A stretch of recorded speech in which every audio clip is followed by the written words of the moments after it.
saudara Super Radio. Tak jauh dari Candi Kedaton yang kita ulas di video sebelumnya, berjalan beberapa langkah, suasana mulai berubah. Sumur Upas berdiri sebagai kontras yang tajam dari kemegahan Candi Kedaton. Air di dalamnya keruh dan baunya menyengat. Nama Upas yang berarti racun dalam bahasa Jawa bukanlah sekedar julukan.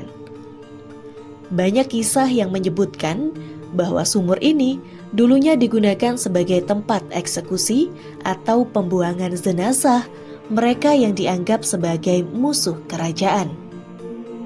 Bahkan, beberapa versi cerita menyatakan bahwa korban dijatuhkan hidup-hidup ke dalam sumur, lalu tewas karena luka parah atau karena menghirup gas beracun.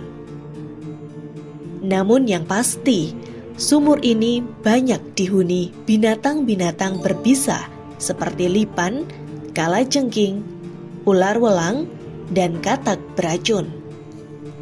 Tak sedikit pula yang mempercayai bahwa lorong di dalam sumur Upas menjadi persimpangan menuju Laut Selatan.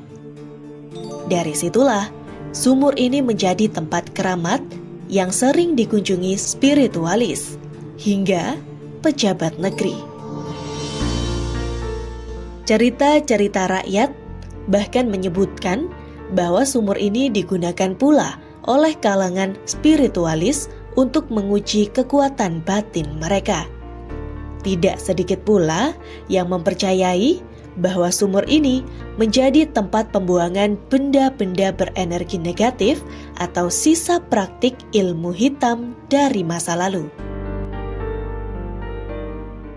Struktur sumur Upas diperkirakan hancur dan terkubur oleh bencana alam kala itu. Semakin misterius, pemugaran situs yang sudah dimulai sejak 2 dekade lalu pun tidak kunjung menemukan bentuk asli bangunan. Sebab cenderung tersendat karena semakin digali untuk mencari pondasi situs, justru menunjukkan struktur dan susunan ruangan ke arah bawah. Hingga hari ini, sumur Upas masih dianggap angker. Masyarakat sekitar percaya bahwa tempat ini memiliki energi yang besar dan tidak semua orang bisa mendekatinya tanpa izin secara batin. Tetapi, di balik keangkerannya, sumur Upas pun tak lepas dari sejarah kerajaan besar Majapahit dan menjadi bagian kompleks bangunan yang amat penting.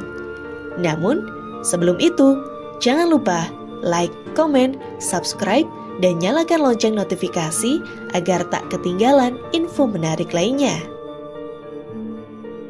Berada di kompleks pusat kerajaan Majapahit, situs tersebut juga dipercaya sebagai salah satu jalan rahasia menuju tempat bersembunyi bagi Raja Majapahit ketika ada serangan dari musuh. Agar tidak semua orang berani memasukinya, maka lorong ini dinamai Sumur Upas, yang artinya sumur beracun. Juga, Sumur Upas dalam pengertian kiasan dipercaya sebagai tempat latihan bagi kesatria-kesatria Majapahit. Maka, bagi para lawan lokasi ini merupakan sumber racun bagi kekuasaan mereka. Karena dari tempat ini lahir para pemimpin yang tangguh. Bagi para arkeolog dan sejarawan, Sumur Upas merupakan bagian penting dari studi terhadap sistem pertahanan, eksekusi hukum, dan praktik spiritual pada masa Majapahit. Namun, belum ada kepastian akademis mengenai fungsi asli dari sumur ini. Apakah benar digunakan untuk eksekusi, atau hanya sebuah sumur air biasa yang kemudian diliputi legenda dan mitos oleh masyarakat sekitar? Jawabannya masih tertutup rapat oleh waktu. Candi Kedaton dan Sumur Upas, meskipun berdekatan secara fisik, menghadirkan narasi yang sangat berbeda. Yang satu adalah simbol tatanan, kemajuan, dan kebudayaan tinggi. Yang satu lagi menjadi simbol kekuasaan yang menakutkan. Keduanya adalah wajah-wajah dari sebuah peradaban besar yang pernah menguasai Nusantara. Saat ini, kedua situs tersebut menjadi bagian dari kawasan pelestarian cagar budaya nasional Trowulan, yang juga telah diajukan sebagai warisan dunia UNESCO. Sejarah tidak hanya hidup di tempat yang megah dan ramai, kadang ia justru hadir paling kuat dari lubang sunyi dan bata merah yang tertumpuk ratusan tahun.